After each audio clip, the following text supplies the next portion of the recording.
Oh, is it? Oh, it's balanced in that one. So this is a technology-based meeting, I think.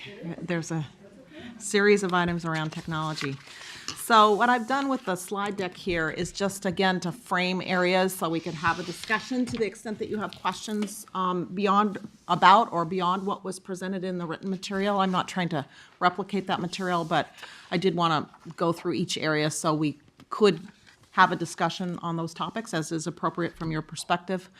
I know we've talked about this as a closeout report, but it really is just a check-in in terms of where we are at this point as compared to our original objectives and timelines and budget. Obviously, we have a part of the initial phase one that is been rolling into production on an iterative basis over the course of the last 6 months, and will continue through this fall. And then there is a pending phase related to cost accounting, project accounting, cost allocation that is within the budgetary amounts, but has not been started beyond the initial planning. So what I have first is just the timeline, how we got here. As has been said in other discussions today, a lot of this originated a long time ago. It actually is coincident with my first participation at CalSTRS as a consultant back in 2004 on the accounting reengineering project. And then we moved into a series of efforts around how we account for investments, how we account for pensions, the participation along with the other areas in the Future State Architecture Project.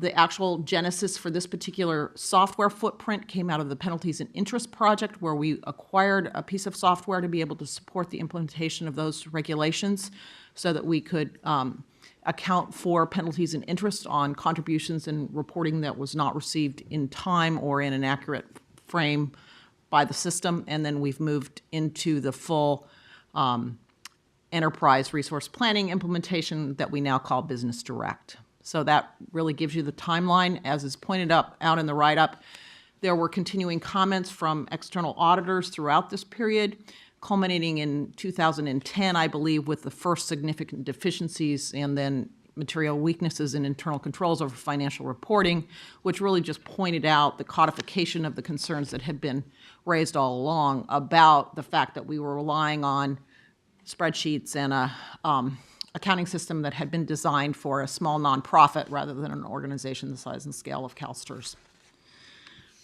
In terms of the vision, we were really looking at this as an initiative to spur our transformation into 21st century operations.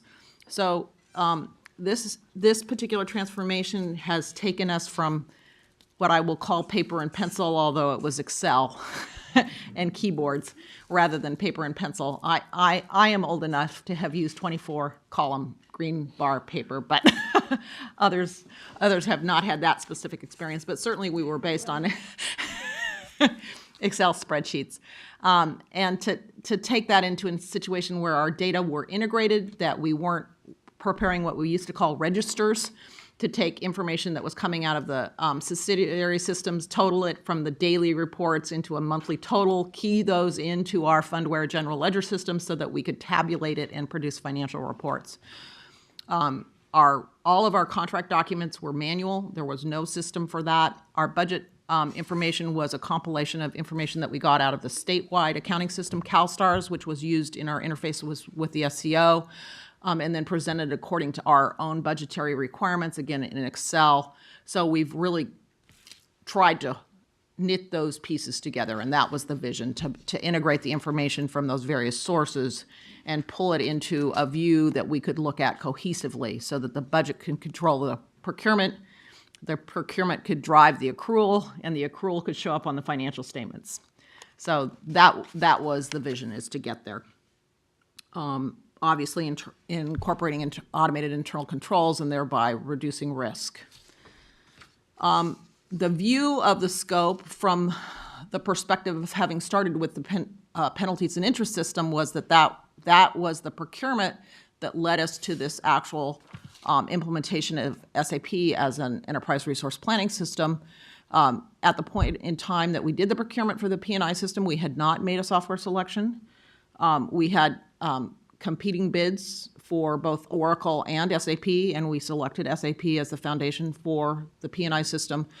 In that procurement, we actually provided the option for the vendor to give us information on the full ERP implementation rather than just limiting it to P&I, so that we were in a position that we didn't have to do another procurement. So that was how that procurement was structured, with the intention of having the long-term availability of both the integrator and the software to support the enterprise resource planning needs that we had stated as our objectives for the long run.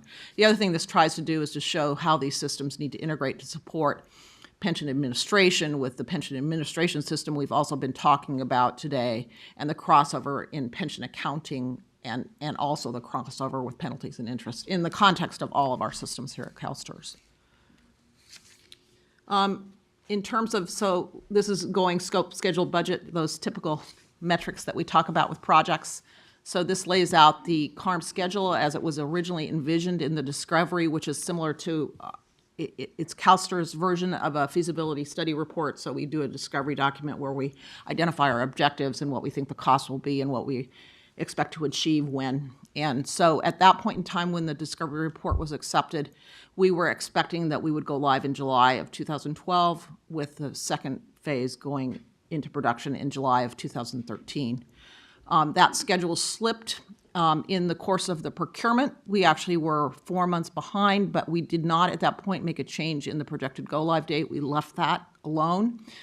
We had two subsequent schedule changes, one that moved the July 1/12 implementation date to October, and then one that moved it to January of 13.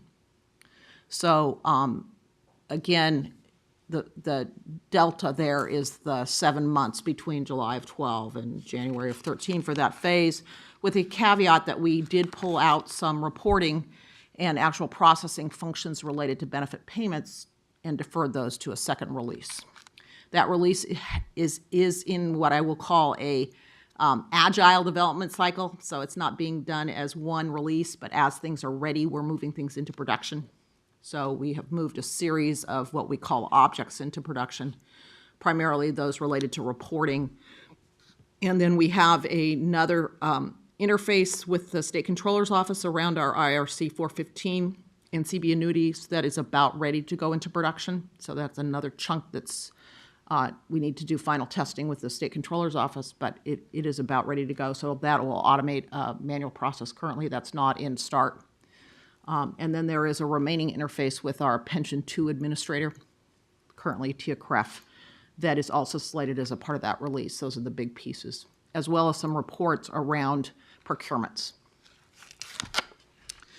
The budget, the budget was adjusted, so I want to make sure I say that. There were augmentations for both hardware and additional project management support.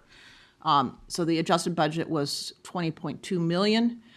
At this point, we have spent 19. We are not projecting that. That's commitments, so we're not projecting additional commitments. So that's actual contracts rather than payments. So we don't project any difference from that. As we go into phase 2, we do have a request pending for another $850,000, I believe, that would again augment project management, but that has yet to be reassessed given where we are today and what we need to get done for the phase 2 implementation. This is our button or label for the system, Business Direct. We did go through a process where we named the system, so the Corporate Accounting Resource Management was the name of the project, and then we had a naming initiative to actually name the tool. And this is the icon that we have on our desktops when we want to go use the system.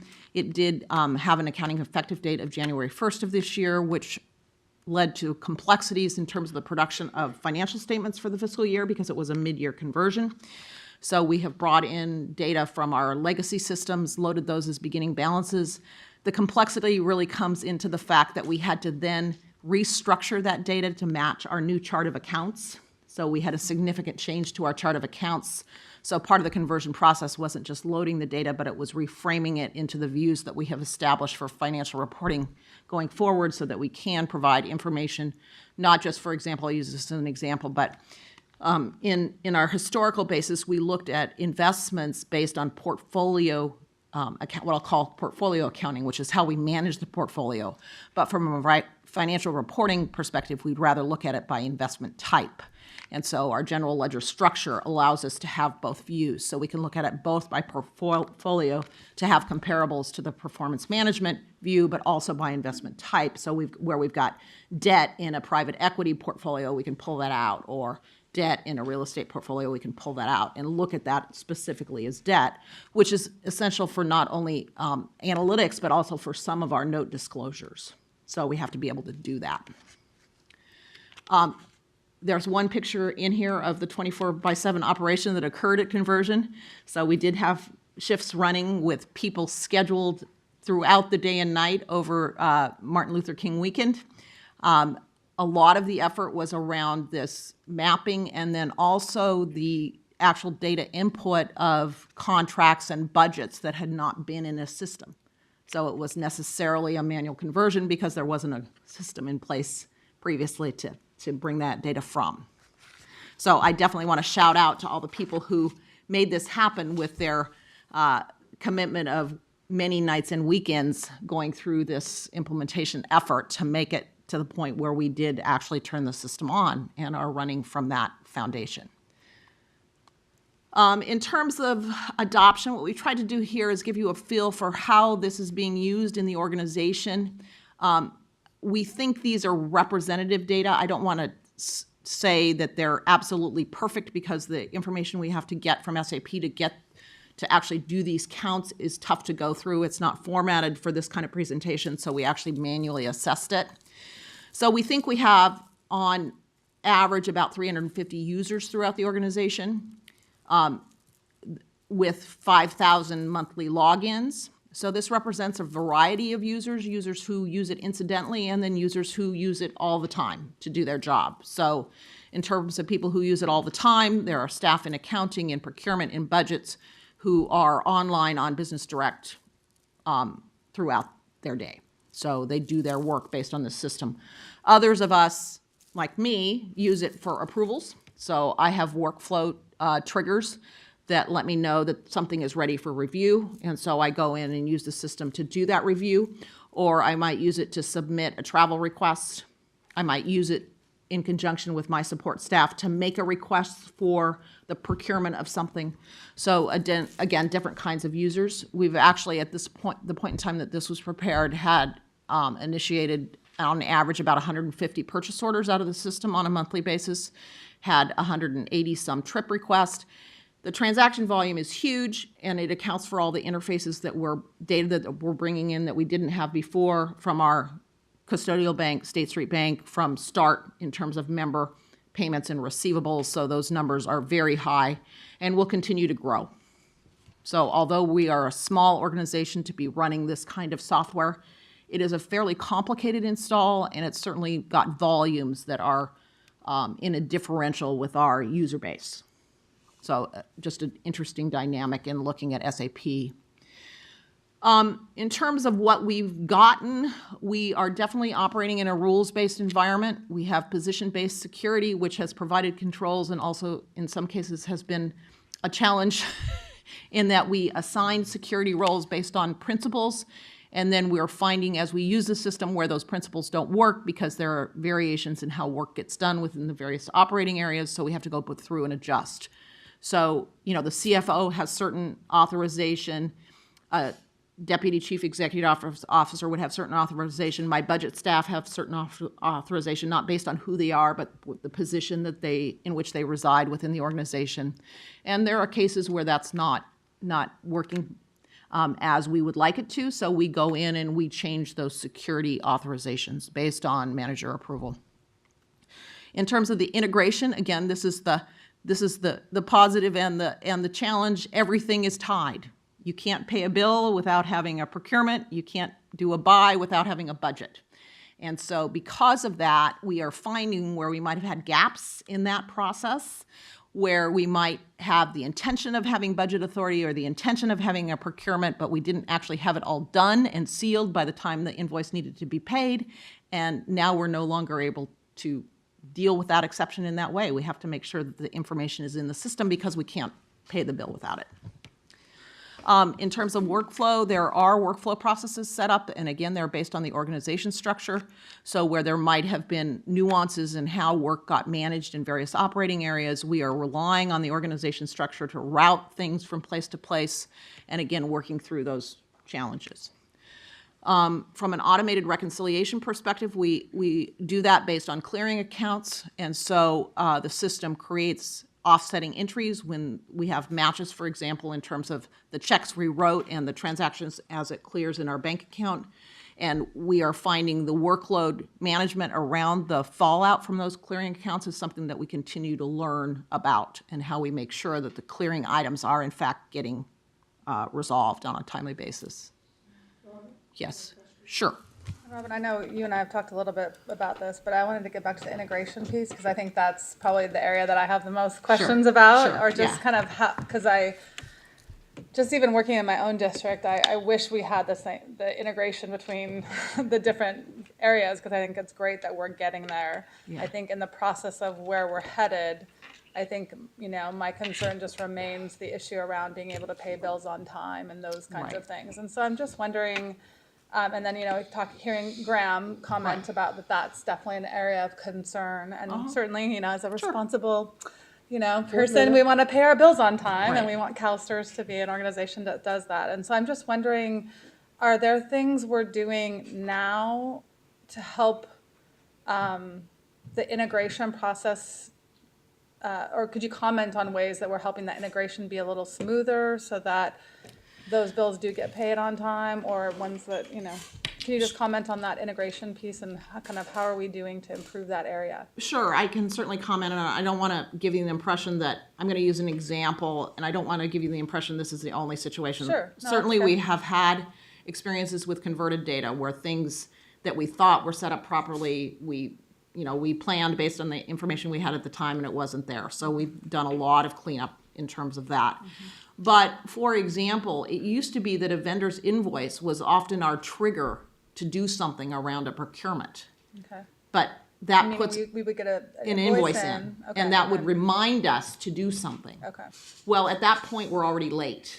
Got it. So what we're trying to do is to establish protocols where we can say, and we used to have this, we would have an expiring contract report. In the next 8 months, your contracts are going to expire, so Heads that we up. could get ahead. Right. So again, we're in an implementation kind of mode, and so we lost that pre-planning action, and we're trying to get back to that so that we know when things expire.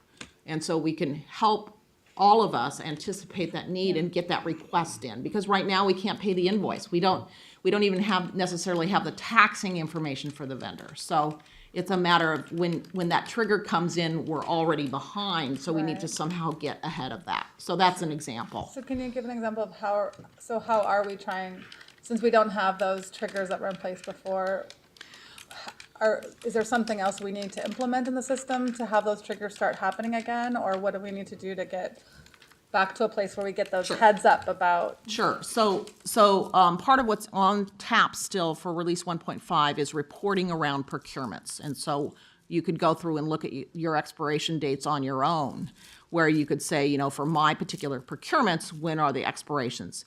In the meantime, we've implemented a process of reporting that I share with executive staff, where we say these are the lists of procurement actions that we have in our queue. Is there something we're missing? And so those are going out weekly.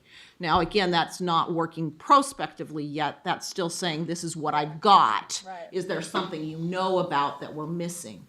So we certainly need to get to the point where we're moving out of firefighting and into planning, as we have discussed.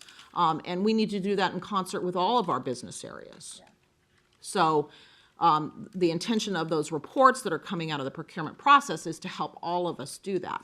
I think the other thing that's happening within the organization is, like with the intention for the pension solution, much of this was intended to be self-service. So I manage my budget. I go in and move stuff around. That was not something I could do before. I needed to ask some. Per department or something? Yeah, it's per Like area. each So I department or own area? my particular Okay. budget. So when my staff hit a budget error, instead of going to budgets, they come to me and say, Robin, you got to move money because I can't do this. I say, okay, well, why? Why did we run out of money? Why isn't it there? And so it has transferred responsibility, and I think what we have found is we did not do an adequate job of communicating that and having people be prepared. So again, there comes the power and the challenge associated with that. You don't have to wait for somebody else to do it, but you do have to know how to do it yourself. And so, those are the trade-offs. And eventually will there, because I'm just thinking about my own world that I have to steward at school, and it seems like having flags to remind you of when to pay a bill is pretty handy. And so I'm just wondering, eventually, will even the different areas at CalSTRS, will different managers that are responsible for the budgets, will they get flag, kind of like what the invoice used to do to say, hey, Right. got to pay this bill? Will they get those kinds of flags or alerts or something? Or? Well, the process has really changed, and so again, that's what I want to help people understand, is that it's not based on the invoice coming in. It's really based on the buy. So it's very simple to explain, and again, this is not a panacea, but I'm with my staff manage the integrator's contract, Cyber's contract. Okay, so the first thing I have to do is make sure the contract's there and that it has the authority. The next thing I do is in this particular contract, it's a deliverables-based contract. I have to accept the deliverable. When I accept the deliverable, I go into Business Direct and create a receipt. So as long as the contract and the receipt match, that's set up and ready for payment. Okay. If Cyber submits an invoice that matches that, nobody does anything. It's all It good. pays. Got it. So we are suffering through the fact that our purchase order numbers and our contract numbers have changed. We have line level detail that we didn't have before because it was just one number that we registered with the SCO. I mean, there's so much business process change here that we're all learning. I have a contract where I have a bill from a vendor that was not service receipted. And so the invoice came in, but there was no way it could pay in the system. Got it.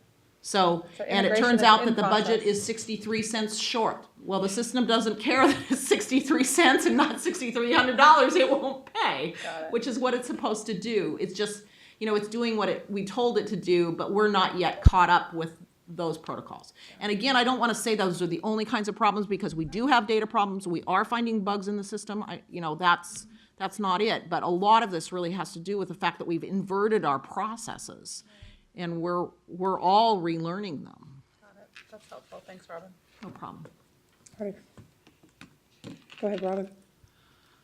So in terms of the benefits of integration, we are in fact experiencing those with the elimination of those registers that I talked about, having to total the data from start on a daily basis, total that up by month, enter it in. And even in our integration with State Street Bank, we are finding information. So we have very specific examples where we've gotten information on transactions that were not being recorded within SSB system in the way that we had expected them to be recorded. So we can go back and say, hey, this doesn't look right, will you make an adjustment? And that is happening not daily, but certainly once a week. So we're getting those kinds of benefits out of it. We have a much better awareness of what's occurring on an ongoing basis. Right now, I will say, and I don't think I'm misspeaking here, the data are almost overwhelming, because we've gone to from nothing to this huge amount of data that we are now able to analyze and ask questions about. I think from my perspective, I am seeing assimilation occur. Is it over? No, but we are in fact moving in the right direction. We now know the things that we didn't know before. I think that's happening more than anything. So we are in this mode of awareness about transactional information or financial results where we hadn't had that information before. So that's really what we're seeing in terms of benefits. Are we able to put that to use yet to make better management decisions? No. That's why those objectives are not complete. But we are beginning to see the power of information and what it can help us do. In terms of the financial close itself, again, I want to make sure I make a call out to staff. This was a big deal. We've always had a year-end close, but this year our year-end close included contracts and budgets and not just legal and GAAP-based accounting statements. And so we went from 2 things to 4 things in a brand new system and combining historical data with new data. And And actually, that process, by the time we got to early July, which is when this occurred, was much smoother than the original startup had been. So definitely sequence of planning steps. We have a workbook for year end. We know what we need to do every year. We have appropriations that carry forward, appropriations that don't. I mean, all of those things had to be worked out and planned for. I can't tell you that I, off the back of my eyelids, know exactly what budget period I'm supposed to charge for what, but I know how to go find it out. So that was a significant effort, and it did come off on time, not without a lot of work. But I think all of us that participated in that think that when we do this next year, it will be part of our integrated system. It's not going to be something new and different. So we have a basis of documentation, and we know what we need to do differently, and we will use that and continue to refine it on an annual basis. These next slides really highlight some of the information that was in the report in terms of stabilization. The blue are tickets opened, and the red are tickets closed. As Graham talked about, we are beginning to move to a situation where we're closing more than we're opening. The September numbers are trending in that same direction. August ended up with a pretty significantly higher close rate. The September numbers are more in line with our expected volumes, which would be under 100. So, and this is a combination of requests and incidents and, how do I do this kind of activity. It's not just problems. There are also changes in there, so we are requesting changes to the system. I can tell you from the initial experience, the fact that it is a COT system, the volume of change that we're able to make in a short period of time is definitely higher than with a custom system. There's no question about that. We do a lot with master data, with configuration, with reporting tools. So we're seeing that trend in the right direction. As these are going to echo some of the other themes, or the themes that we've already talked about, the fact that we've gathered input from people, we are talking about what went well, what could be improved, identified the categories of information. Hopefully we're acting upon that data in terms of looking at training and then looking at changes that we need to make to the system in the short term and the longer term. The Cyber, our integration vendor, still owes us a full report on this front, and we are working actively with them to get the resource to get it finished. That's really what this is about. Obviously we want to be a learning organization from this particular project as well as in this domain in terms of areas of functional responsibility. So we want to leverage this information and continue to compile it as we move forward. I would expect that we'll have lessons learned for the next 3 years, just as we become more and more familiar with the data that are provided out of the system and our revised business processes. So in response to our experience, we did do some benchmarking against industry expectations around ERP systems, which are notoriously complicated. The terminology here is as sourced from Gartner, the trough of despair. We spent some time talking about where to put the "we are here." You will notice it is just on the other side of the bottom, barely on the other side of the bottom. I think doing it again, I might move it up a little bit more on the curve. We do have repeat experiences of things working easily rather than only every other time or something like that. So we're getting there.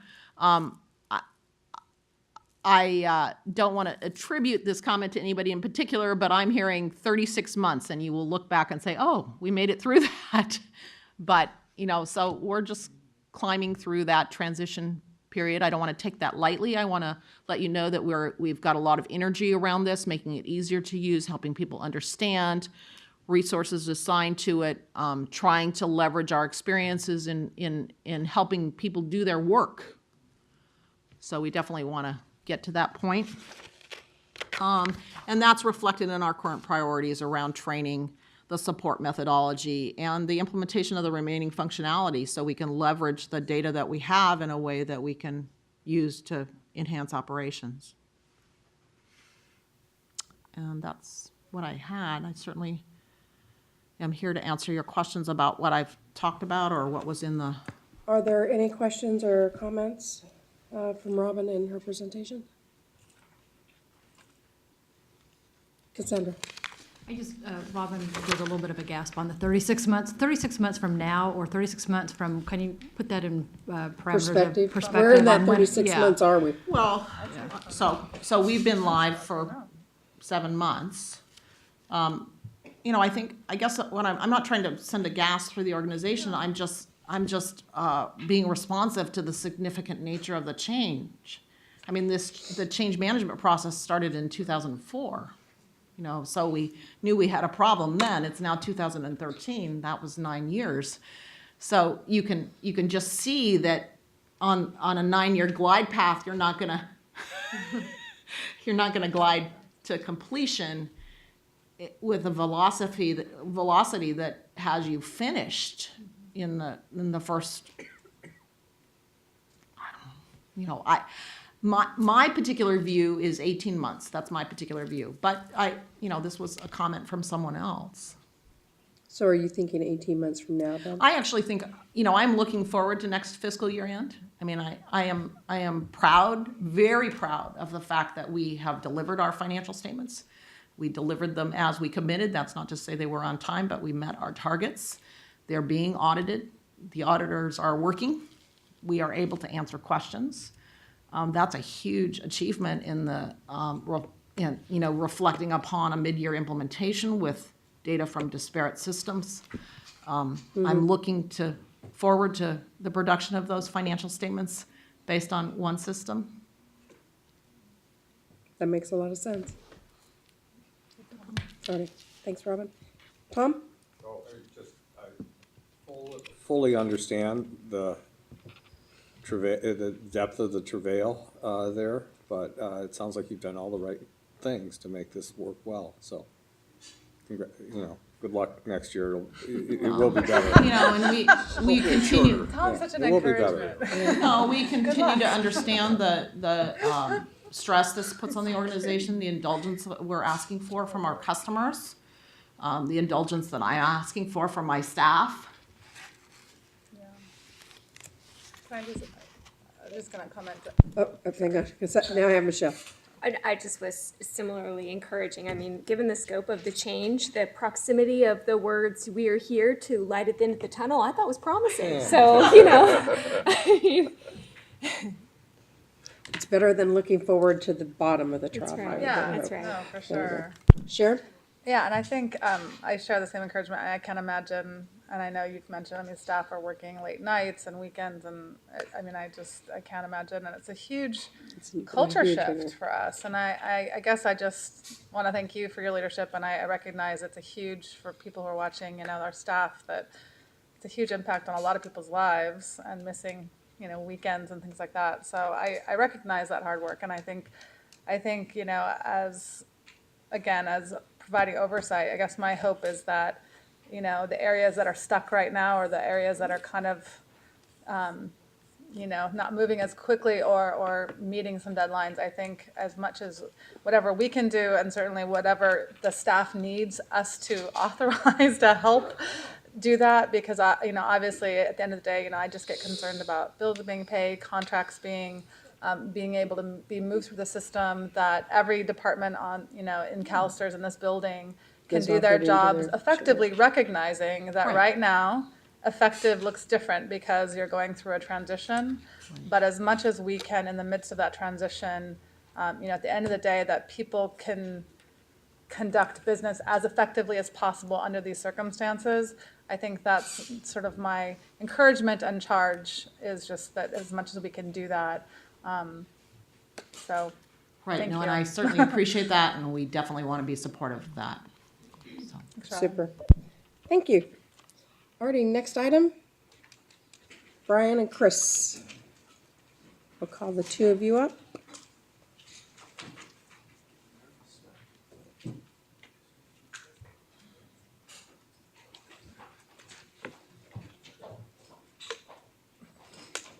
All right.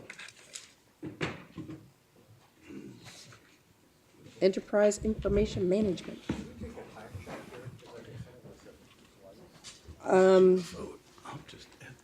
Yeah, I think we have two people. I think we don't have any action. just make sure we don't have any action. The only action we have is the minutes in closed session.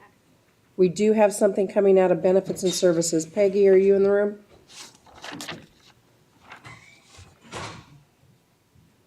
If we lose a quorum in are we gonna be able to move that? We won't be able to take action on the recommendation coming out of benefits and services. So should we move that up on the agenda? Because do you need to have that right away? Are you talking about the service objectives? We will operate as if those service objectives are in place. We won't be changing our behavior, assuming that the board can approve them at a future date. What's your preference? Would you like us to move those today? Yeah, I would like to do that. Okay, so we'll go with this, and then we'll go to item 12. I'm happy to. No, I think we actually have people leaving at 2:30, 2:45. Yeah.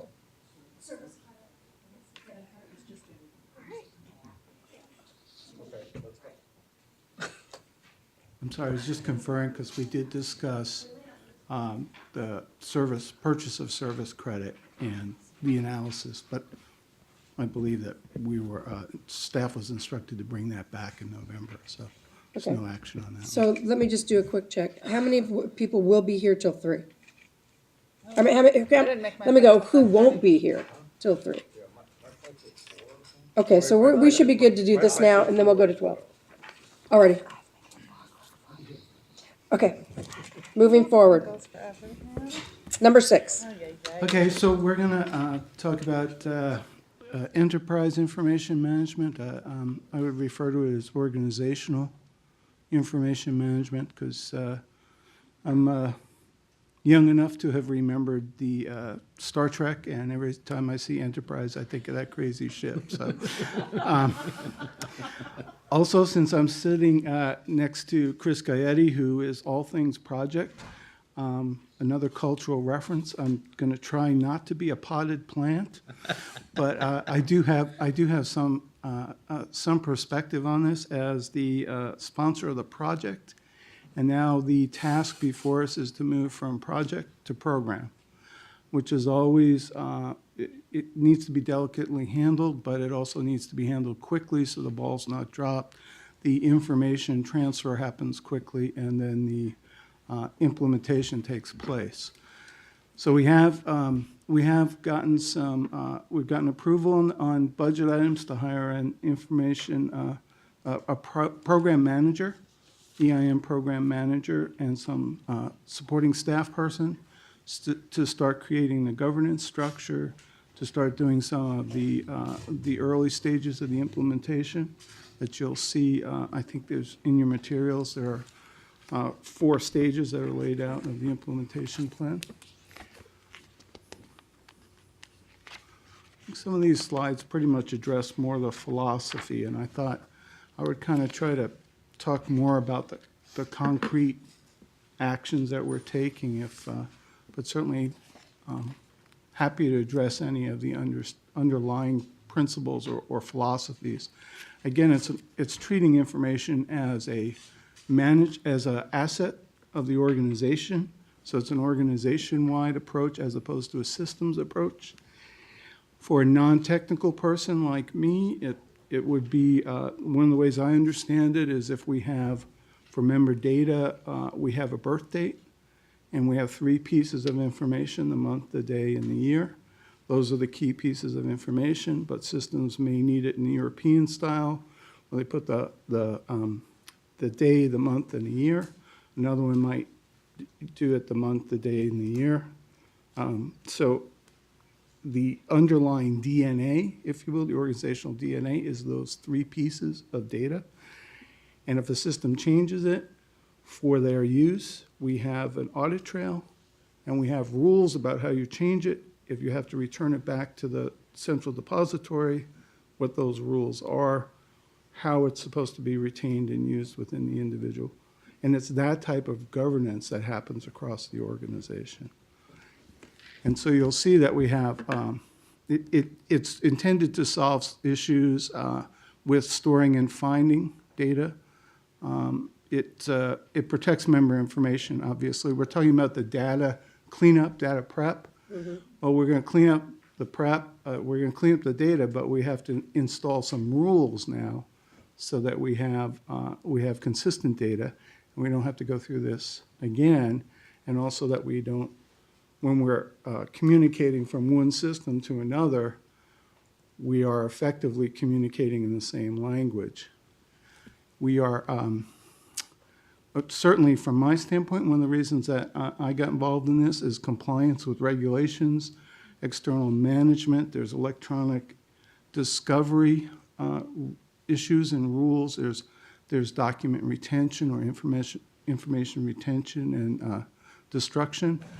There's certainly evidence preservation for litigation holds. There are information security issues.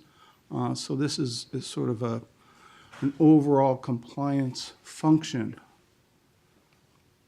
But it does have a very important intersection with business renew. So, as we alluded to in our previous discussion, it's the systems that we're implementing for Business Renew are key to making ourselves efficient, but the data is really why we're having these systems implemented in the first place, is to protect and use that data the most efficiently and provide the most accurate data for our members and our other stakeholders. So it's really important to address not only, like Brian alluded to, what we're doing with data preparation to get the data ready for our new systems, but more importantly, actually, is the proactive approach with EIM is to ensure that that data stays clean and we have a governance model for our information going forward into the future, so we really don't have to do any more of these data preparation issues. It'll potentially reduce a lot of the workload from the legal office and from the appeals offices around data and discussions on, where there's really a discrepancy on data that raises issues for the organization. This will really help to mitigate some of those risks going forward.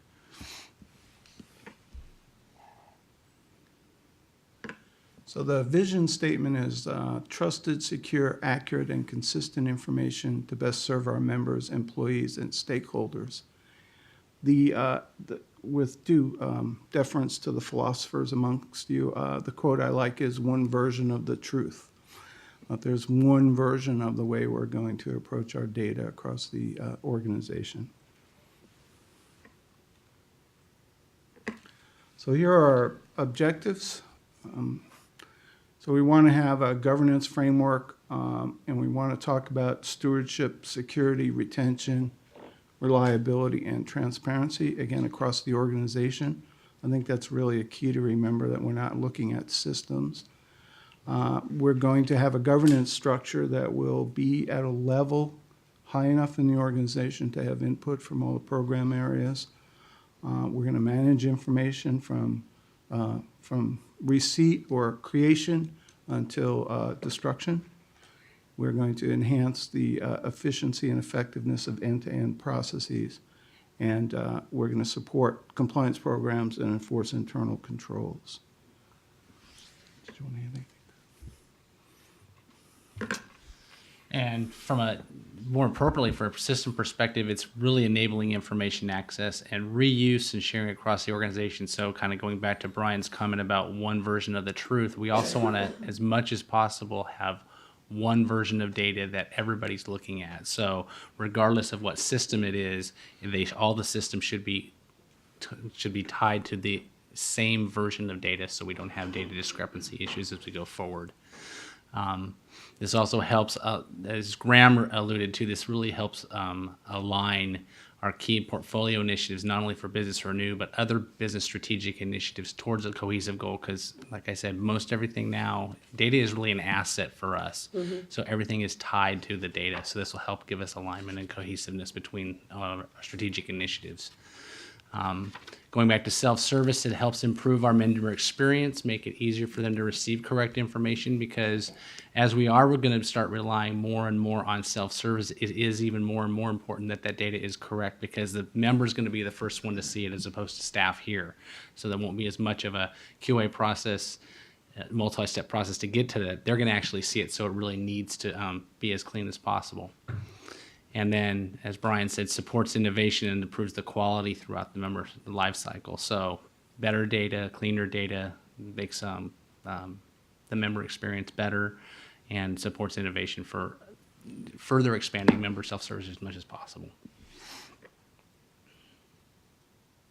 So just to add to, again, looking at the implementation, the program manager, our expectation would be that person would begin to set up the high-level governance structure that would establish some of the supporting structure. In other words, identify the roles and responsibilities within the different program areas within the organization, who's responsible, who's the data steward, who's responsible for reporting up either data issues or reporting down data initiatives. Identify, and that would be existing staff, to do training, or at least to create a training plan and identify areas where there would be training, to develop the program plan, and I'm not going to pretend to understand this part, but to transfer into logical architecture from sort of the conceptual. And then to sort of the real work, and this is why we're talking about the analysts, to develop the charters, the policies, the metrics, the things that we're going to use to measure success and to measure consistency with the program. Going back to the governance and the training on data, it's similar to what we just did with our internal controls training and awareness. You know, we just did a really big rollout for the organization to explain what internal controls are for the organization, why they're important. The same concept here. It's to kind of go out and explain to people why managing our information is really important as an asset, and educating folks on that, so then that way it's easier for them to follow the governance and policies and processes that come out. Right, Paul? It's been quite an education today on IT, and I'm impressed, Brian, at what an IT expert you've become. So I'm trying to get my arms around, and this has been really helpful because it helps me a lot more than when I was reading this and I was having a hard time. Is this a policy? Is this software? What is this? But I guess help me correct me if I'm wrong, but basically we're implementing all these different pieces. We've got Pension Solutions, we've got Business Direct, and they're all managing data. And this is an overarching protocol for how we're managing the data. Policies, protections, and then it's all built into each one of the modules. Is that a relatively accurate way of describing what you're doing here? Yes. Okay, actually, now I yes. think I understand it. Thank you. Marty? Anyone else?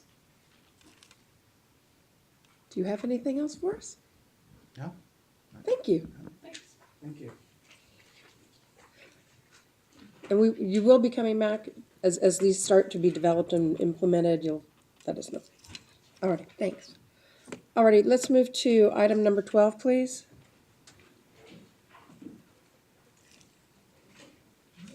I lost my benefits and services chair just as we moved there. We have.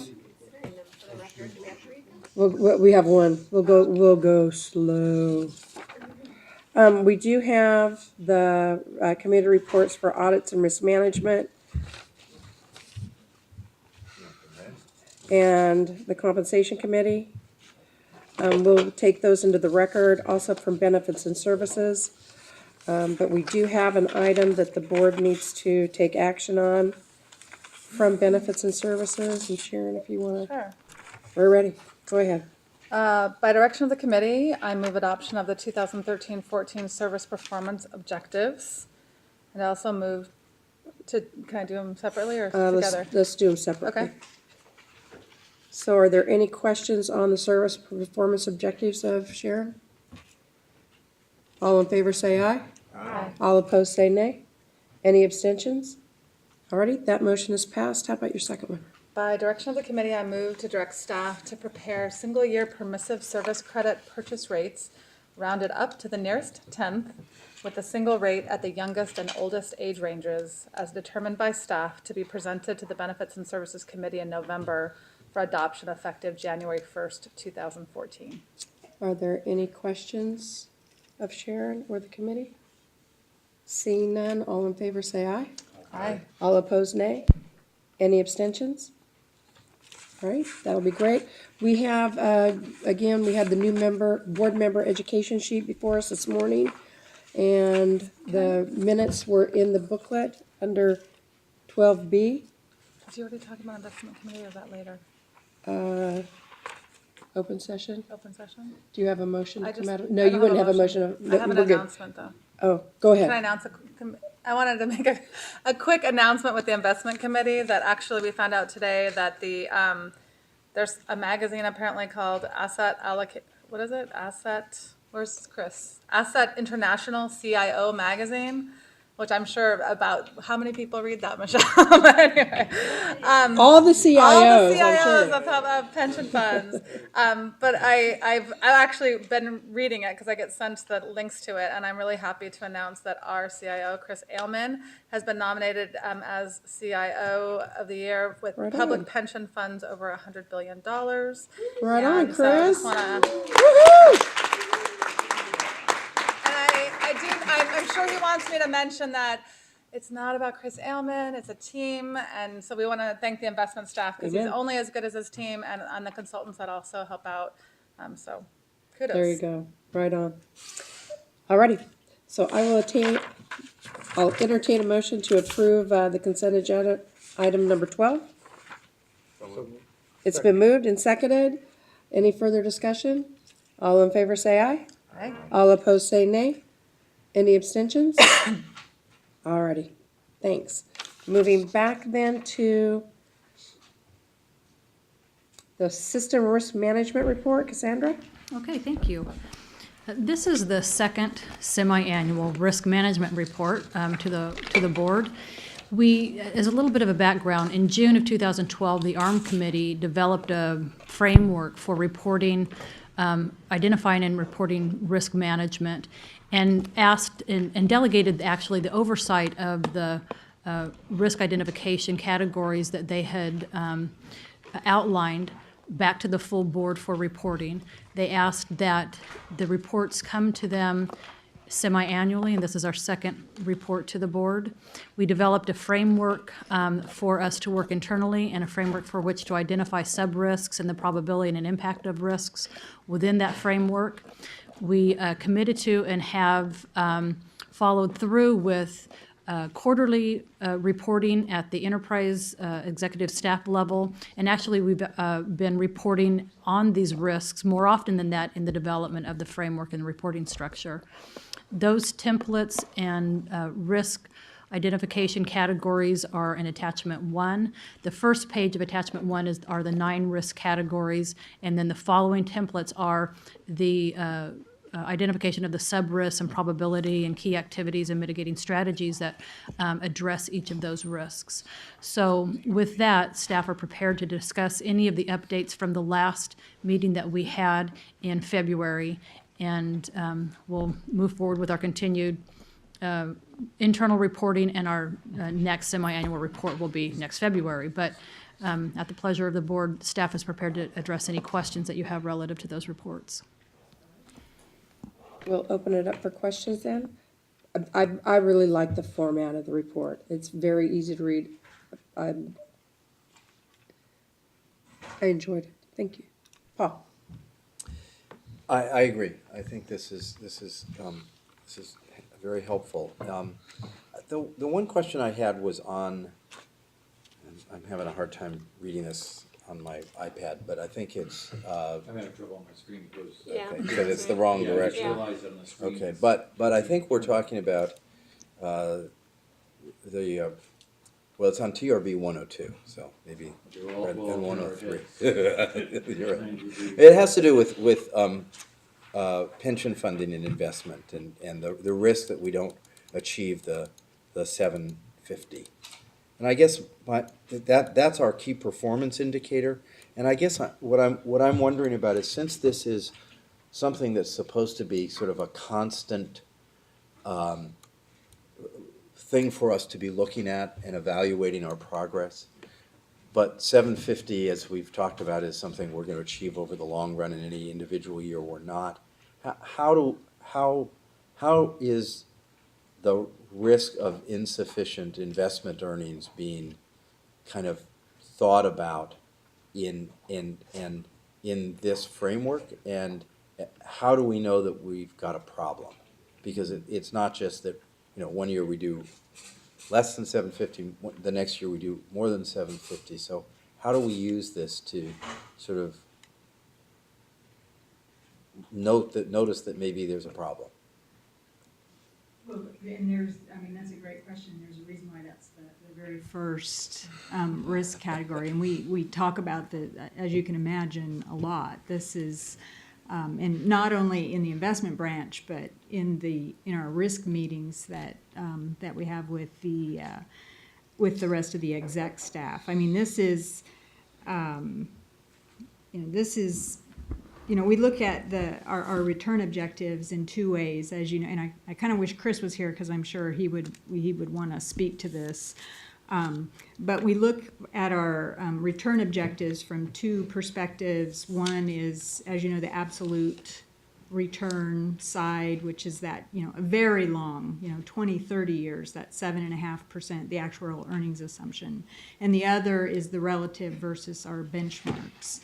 And so, basically, we monitor that through the process that you just went through, which is the asset liability study. And so, just through the very long-term market, market returns. I'm trying to think of a better way to answer that, but it's the discussions that we have at our tactical asset allocation meetings, which have a tactical component, but again, it's constantly looking at the performance of the different asset classes, not only over the short term, but over the very long term. I'm not sure I'm quite getting at your question. And I'm not sure I know what the answer is either, but I'm because I think this is a very useful. Maybe Jack can save us both. Maybe I could add just a little bit more, Michelle, too. I think although our normal language here is around this assumption and this is absolute return of 7.5 long-term, 10, 20, 30 years, we talk like that. The risk issue here is different, though, because as we know, we're in a weakened state, if you want to say that. And that modeling that we want to do come February with Milliman is looking at scenarios where we're not hitting that absolute return in the short to middle range, right? So I think this has a different quality than just sitting back and looking at an absolute return and where we are over those normal investment reports you get. I think we need to look at this in its interrelationship to the risk around the liability side and what might happen in the short to mid range here. And remember, that's what we have to start digging in to do here. We can't assume that money is coming in without doing that analysis. So that's where I would add a little more importance around this absolute return. Well, I think that makes a lot of sense, because I think what you're saying is it's really we assess that risk in part by looking at what's going on in the investment side, but in part by revisiting our actuarial assumptions and our actuarial studies. And I think that's not, I didn't notice that in the mitigations. And maybe that could be added, that it's really a two-part thing. Thank you. Okay, we will do that.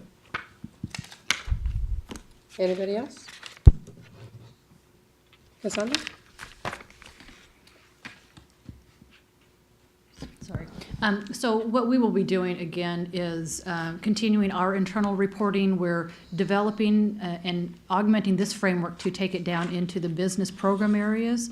We want to linkage all the way in the program areas back up to the appropriate enterprise-wide risk mitigation strategies and continue our reporting back to the board. And again, our next one will be in February. Thank you. Alrighty.